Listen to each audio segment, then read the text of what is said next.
মূলত আমরা আইন শৃঙ্খলা রক্ষাকারী আইন প্রয়োগকারী বিভিন্ন সংস্থার প্রতিনিধিদেরকে ডেকেছিলাম, স্বরাষ্ট্র মন্ত্রণালয় প্রতিনিধি সহ, যেখানে আমরা তফসিল ঘোষণার পর থেকে এই পর্যন্ত উদ্ভূত বিভিন্ন পরিস্থিতি নিয়ে আলোচনা করেছি। সামনের আমাদের কার্যক্রম এবং কৌশল কী হওয়া উচিত সেগুলো নিয়ে আলোচনা করেছি এবং তাদের বিভিন্ন মত শুনেছি।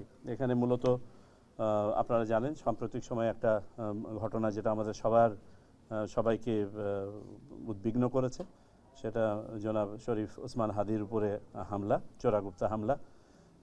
সেটা নিয়ে বিশদ আলোচনা হয়েছে। তদন্তের স্বার্থে আমরা বিস্তারিত বলছি না।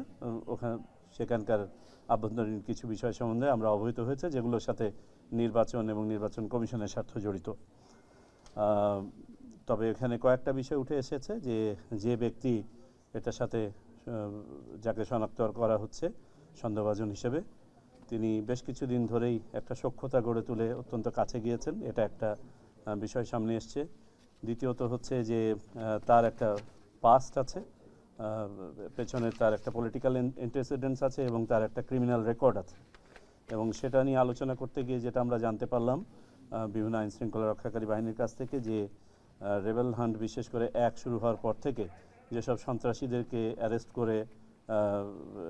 করা হয়েছিল তাদের একটা বড় সংখ্যা ইতোমধ্যে জামিন পেয়ে গিয়েছেন এবং তারা সমাজে বিরাজ করছেন। সেটা নিয়ে আমাদের কী করণীয় সেটা নিয়ে আমরা কথা বলেছি। আর তৃতীয়ত যে বিষয়টা আমরা আলোচনা করেছি, যে এই চোরাগুপ্তা হামলাটা এটা কি কোনো বড় পরিকল্পনার অংশ নাকি এটা কোনো একটা আইসোলেটেড ইভেন্ট। যদি বড় পরিকল্পনার অংশ হয়ে থাকে তাহলে সেখানে সংশ্লিষ্ট বাহিনীগুলোর অতীতে মানে তার এই পরিকল্পনা পর্যায়ে কোনো কিছু করার অবকাশ ছিল কিনা, বা সে যে এখান থেকে ঘটনাটা ঘটিয়ে পালিয়ে গেল সেখানে আমাদের কোনো ফেলিওর আছে কিনা, এই সব বিষয় নিয়ে আলোচনা হয়েছে এবং সেগুলো নিয়ে এক ধরনের বলতে পারেন যে মূল্যায়ন হয়েছে।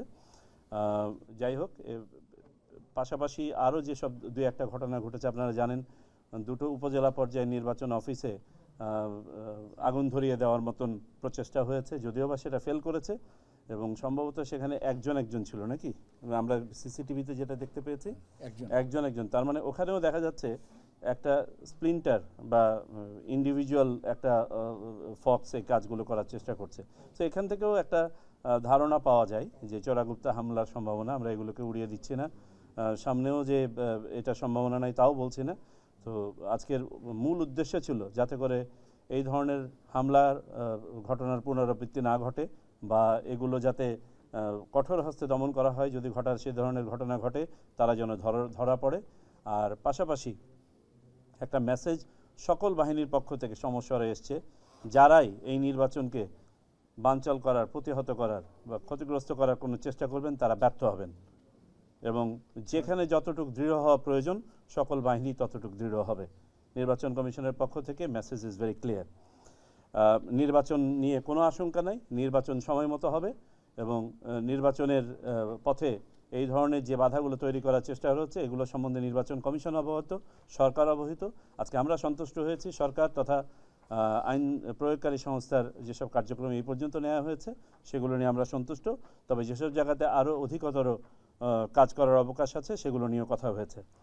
এর মধ্যে উল্লেখযোগ্য হচ্ছে যে আমরা কিছু এক্সপেকটেশনের কথা বলেছি, যে ডেটারেন্স ক্রিয়েট করার জন্য অধিক সংখ্যায় চেকপয়েন্ট বসিয়ে সন্ত্রাসীদের কার্যক্রম লিমিট করা, তাদের চলাচল লিমিট করা, যেসব সন্ত্রাসীরা এখন বাইরে ঘুরে বেড়াচ্ছে তাদেরকে গ্রেপ্তার করা এবং আইনের আওতায় নিয়ে আসা, অবৈধ অস্ত্রসহ আপনার গোলাবারুদ যেগুলো আছে বাইরে, হারিয়ে যাওয়া অস্ত্র গোলাবারুদ যেগুলো আছে, যেটা আগেও বলেছে আজকে আবার পুনরাবৃত্তি করা হয়েছে, সেগুলোর ব্যাপারে অভিযান চালানো।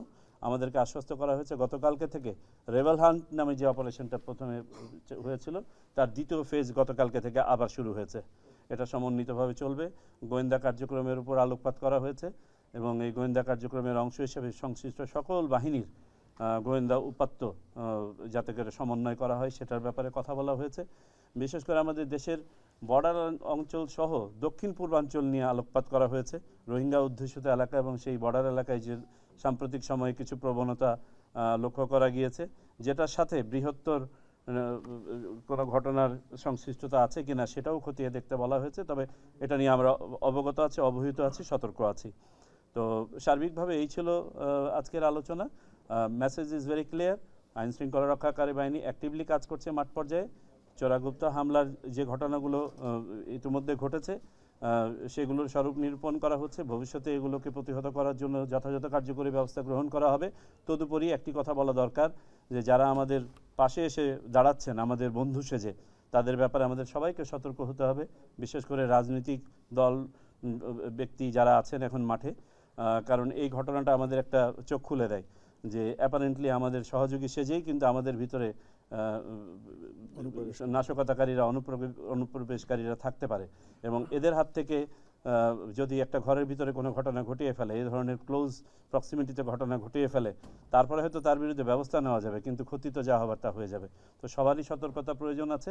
আর একটা বিষয় আলোচনায় এসছে যে বিভিন্ন বিশেষ করে রাজনৈতিক দলগুলো একে অপরকে দোষারোপ করে থাকেন এবং এই সুযোগে আপনার সন্ত্রাসীরা বা নাশকতাকারীরা যেন কোনো ইয়ে না পায়, ছাড় না পায়, সুযোগ না পায়। একইভাবে আলোচনায় এসছে সোশ্যাল মিডিয়ায় বিভিন্ন ধরনের বিভ্রান্তিমূলক তথ্য প্রিম্যাচুরলি যেগুলো দেওয়া হয়, সেগুলো এই ধরনের সন্ত্রাসীদেরকে হয় উস্কে দিচ্ছে, না হয় পালাতে সাহায্য করছে। এগুলো যেন না পায়, আইন শৃঙ্খলা রক্ষাকারী বাহিনীরা সচেতন আছে এবং তারা এগুলো নিয়ে কাজ করছে।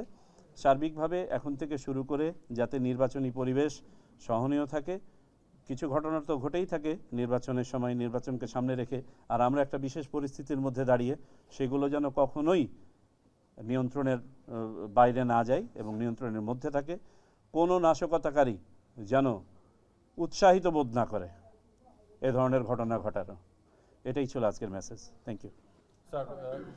তফসিল ঘোষণার 24 ঘন্টা না পেরোতেই এই ঘটনা ঘটছে এবং এই সঙ্গে স্যার নির্বাচন বলছেন কোনো প্রভাব পড়বে না, কিন্তু স্যার বিশেষ করে যারা লড়বেন প্রার্থীরা, এটাকে এই যারা প্রার্থী হবেন এবং পুরো নির্বাচন ভোটার একটা ভীতি সঞ্চার হলো কিনা। একই সঙ্গে স্যার দ্বিতীয় প্রশ্ন করে ফেলি, একটা করে উত্তর দিই। ওকে, আমি যদি বলি যে তাদের উদ্দেশ্যই তো ছিল এটা, যারা এই কাজটা করতে চাচ্ছে তারা চাচ্ছে এটা একটা ভীতির পরিবেশ তৈরি করার।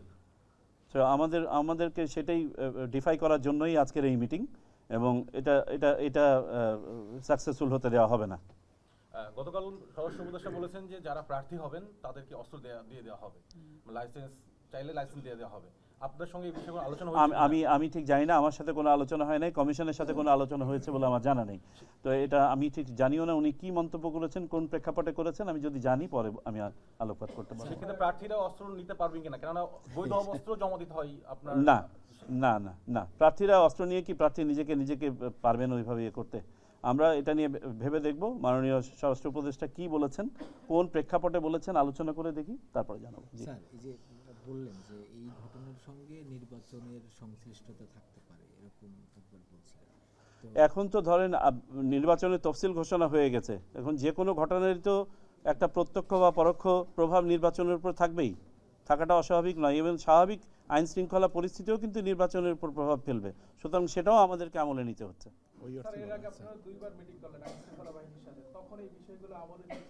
সব জি, সবই আমলে নেওয়া হয়েছে। আপনাদেরকে আবারও বলি, কোনো পরিবেশেই কোনো পরিস্থিতি পৃথিবীর কোথাও সকল সিচুয়েশনকে জিরো আপনি করে ফেলতে পারবেন না, কিন্তু দেখতে হবে আইন শৃঙ্খলা রক্ষাকারী বাহিনী কার্যকরী ভূমিকা পালন করছে না। স্যার, তখন কথাটা শেষ করতে পারেন। স্যার, এই যে যিনি হচ্ছে হামলাকারী, তিনি বাহিরে পালিয়ে গেছেন এরকম একটা তথ্য চারিদিকে, মানে এই ব্যাপারে কোনো আলাপ হয়েছে? আমাদেরকে বিভিন্ন বাহিনী থেকে কিছু আপডেট দেওয়া হয়েছে, তো এগুলোর ব্যাপারে ইতিমধ্যে 3 জনকে অ্যারেস্ট করা হয়েছে মর্মে আমরা জেনেছি, আর বাকি তথ্যগুলো তদন্তের স্বার্থে আমি আর বলতে চাচ্ছি না।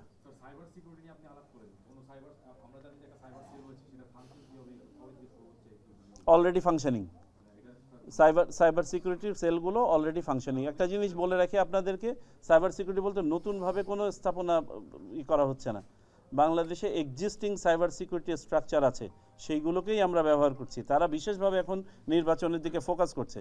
আমাদের এখানে একটা সেল করা হয়েছে যেটা এখন স্কেলিটন পর্যায়ে আছে, যেটা শুধুমাত্র সমন্বয়ের দায়িত্ব পালন করছে, মনিটরিংয়ের কি বলে যোগাযোগের কাজটা করছে, আর এই সেলগুলো বিভিন্ন বাহিনী এবং সংস্থার অধীনে কাজ করছে। ঠিক আছে, এটা চলবে। আপনি আমার মনে হয় অতীতে আমরা এই অপতথ্য নিয়ে অনেক কথা বলেছি, আবারও বলি আপনাদেরকে, অপতথ্য আপনি শূন্য করে দিতে পারবেন না, এটার প্রবণতা ঠেকাতে হবে, এটার বিস্তার ঠেকাতে হবে, সেটাই আমরা করে যাচ্ছি। আর যাদেরকে চিহ্নিত করতে পারবো আমরা, তারা আইনের আওতায় আসবেন। নির্বাচনী প্রচার সামগ্রী সরানোর জন্য 48 ঘন্টা সময় ছিল, 48 ঘন্টা অতিবাহিত হয়েছে, এখন আপনারা কি পদক্ষেপ নেবেন? নির্বাচন কমিশনের সামনেই আছে প্রচারের কি কোথায় আছে? আছে, পোস্টার আছে আচ্ছা, ওকে। এটা আমরা সুনির্দিষ্ট পরিপত্র জারি করেছি, আমাদের রিটার্নিং অফিসাররা এগুলো নিয়ে ব্যবস্থা নেবেন। আমি এই মন্দের ভালোটা বলি আপনাদেরকে, অন্তত আজকে বাসা থেকে আমি অফিসে আসতে গিয়ে কিন্তু আমি অনেক ব্যানার ট্যানার আর দেখি নাই, তবে আমার চোখেও কিছু পোস্টার পড়েছে যেগুলো আপনার আঠা দিয়ে দেওয়ালের সাথে ল্যাপটানো, এগুলো আর হয়তো সরাতে পারে নাই বা ইয়ে করে নাই, কিন্তু এগুলো নিয়েও আমরা রিটার্নিং অফিসারদেরকে বলে দিব এগুলোর ব্যাপারে ব্যবস্থা নিতে। আপনারা ইতিমধ্যে দেখেছেন যে মাঠ পর্যায়ে আমাদের নির্বাহী ম্যাজিস্ট্রেটরা অলরেডি অ্যাকশনে আছে এবং যথাযথ ব্যবস্থা নেওয়া হচ্ছে। স্যার আপনি বলছিলেন স্যার ইলেকশন কমিশন সিসি মহোদয় থেকে শুরু করে আপনার সচিব রিটার্নিং অফিসার সবার নিরাপত্তার বিষয়টা চিঠি দেওয়া হয়েছে, এবং গাড়ি সংকটের যে বিষয়টা আপনাদের প্রোটোকল দেওয়া হয়েছে, কিন্তু প্রোটোকল আপনার সাথে যেতে পারছে না গাড়ি সংকট, এই বিষয়গুলো নিয়ে আপনারা কি ভাবছেন? আপনাদের নিরাপত্তা, ইলেকশন কমিশন, সারা দেশের অফিসগুলোর নিরাপত্তা নিয়ে আপনাদের অ্যাকশন প্ল্যানটা কি? একটা জিনিস বলি আপনাদেরকে, নিরাপত্তার বিষয়টা হচ্ছে বাংলাদেশের যে কোনো নাগরিক নিরাপত্তার দাবি রাখে যদি তার নিরাপত্তা সংবেদনশীলতা থাকে। তো এখন আমাদের নির্বাচনকে সামনে রেখে ডেফিনেটলি নির্বাচন কমিশন এবং নির্বাচনের সাথে সম্পৃক্ত তাদের তো কিছু সংবেদনশীলতা আছে, সেটাই বলা হয়েছে। গাড়ি সংকট এটা নিয়ে সমাধান লজিস্টিক সমস্যা যে বাহিনী তারা এটা সমাধান করুক। স্যার 16 ডিসেম্বর উপলক্ষে বিভিন্ন রাজনৈতিক দলের সভা সমাবেশ অনেক কিছু থাকে, তো এবার তফসিল ঘোষণার পর কোনো ধরনের আইনি বাধা আছে কিনা? আমরা আজকে এটা ক্লিয়ার করে দিয়েছি, বা না গিয়ে থাকলে ক্লিয়ার করে দেওয়া হবে। দেখুন, বিভিন্ন ফাংশন আছে যেগুলো আরপিওর আপনার আচরণ বিধিমালার মধ্যে পড়ে না, যেমন একটা আন্তর্জাতিক দিবস, জাতীয় দিবস উদযাপন, কোনো একটা দলের প্রতিষ্ঠা বার্ষিকী, কোনো একটা বিশেষ অকেশন, আপনার ঈদ বকরা ঈদ থামাই দিতে পারবেন আপনি? সো এগুলো আওতায় আসবে না যতক্ষণ পর্যন্ত না এটা আচরণবিধি ভঙ্গ করে না। আপনি এটাকে ব্যবহার করে এখন নির্বাচনী প্রচারণা চালাচ্ছেন, তাহলে এটা আইন ভাঙা হবে। ঠিক আছে স্যার, আজকে মিটিং এ এই ধরনের কোনো আশঙ্কা করা হয়েছে কিনা হাদির মতো করে বা এই ধরনের জি জি চোরাবালি আর হবে? জি, আমরা এটাকে তো আমরা এই জন্যই তো আমলে নিয়েই তো এই মিটিংটা, যে এই চোরাগুপ্তা হামলাটা যে একটানা এ ধরনের প্রবণতা থাকতে পারে, যাতে সামনে কিভাবে এটা আমরা প্রতিহত করতে পারি, মানে যারা এই ধরনের চিন্তা মাথায় নিয়ে বসে আছেন তাদেরকে কিভাবে ডেটার করতে পারি, কেউ যদি তারপরেও কোনো ঘটনার মতন দুঃসাহস দেখান তাকে কিভাবে তাৎক্ষণিকভাবে আইনের আওতায় আনা যায়, এগুলো নিয়েই তো আলোচনা হয়েছে। স্বরাষ্ট্র মন্ত্রণালয় কিংবা আইনশৃঙ্খলা বাহিনীর উপর আপনারা সন্তুষ্ট? ডেফিনেটলি সন্তুষ্ট বলেই তো আমরা সময় মতো তফসিল ঘোষণা করেছি। হাতির উপরে যে গুলিবর্ষণের ঘটনা, তারপরে স্যার মাঝখানে দুদিন সময় নিয়ে মিটিং করলেন, এটা কি আপনারা কম গুরুত্ব দিচ্ছেন? আপনাদের কি মনে হয়েছে যেদিন হাদির পর হয়েছে সেখানে নো লেস দেন মাননীয় প্রধান উপদেষ্টা বসেছেন? তো রাষ্ট্রকে তো এবং বাহিনীগুলোকে তো কাজ করার একটা সময় দিতে হবে। ঘটনা ঘটলেই এখানে ডেকে আনাটা চেয়ে তাদেরকে আগে কাজটা তাদের করতে দেওয়া উচিত। আমরা যেটা করেছি নির্বাচন কমিশনের পক্ষ থেকে, এটা নির্বাচনের উপরে প্রভাব, নির্বাচনী পরিবেশের উপরে প্রভাব ইত্যাদি নিয়ে মূল্যায়নের ভিত্তিতে তাদের কাছ থেকে তাদের ফিডব্যাকটা জানতে চেয়েছি, আমাদের যে বক্তব্যগুলো দেওয়ার ছিল সেগুলো দিয়েছি। Thank you. আপনি বলছিলেন যে শিশু অনেক সন্ত্রাসী বর্তমানে বাইরে আছে, এই বিষয়টা যদি একটু ক্লিয়ার করতেন। আমাদেরকে আজকে আমাদের আগেও বলেছেন, আমাদেরকে বাহিনী সমূহ আজকেও বলেছেন, স্বরাষ্ট্র মন্ত্রণালয় থেকেও এই কনসার্নটা এক্সপ্রেস করা হয়েছে যে চিহ্নিত সন্ত্রাসী অনেককেই ইতিপূর্বে আটক করা হয়েছিল, কিন্তু তারা over a period of time আবার তারা জামিন পেয়ে বাইরে এসছেন। এদের কর্মকাণ্ড, বিশেষ করে এই যে ছেলেটা এই ঘটনাটা ঘটেছে বলে আমরা সন্দেহ করছি, সেও তো আইনি হেফাজতে ছিল এবং সেখান থেকে সে জামিন পেয়ে বের হয়ে এসছে। সুতরাং এটা তো আমাদের সামনেই একটা রেফারেন্স আছে, জজল্যমান রেফারেন্স। তো এদের ব্যাপারে বিশেষভাবে সতর্কতা অবলম্বন করতে বলা হয়েছে। থ্যাংক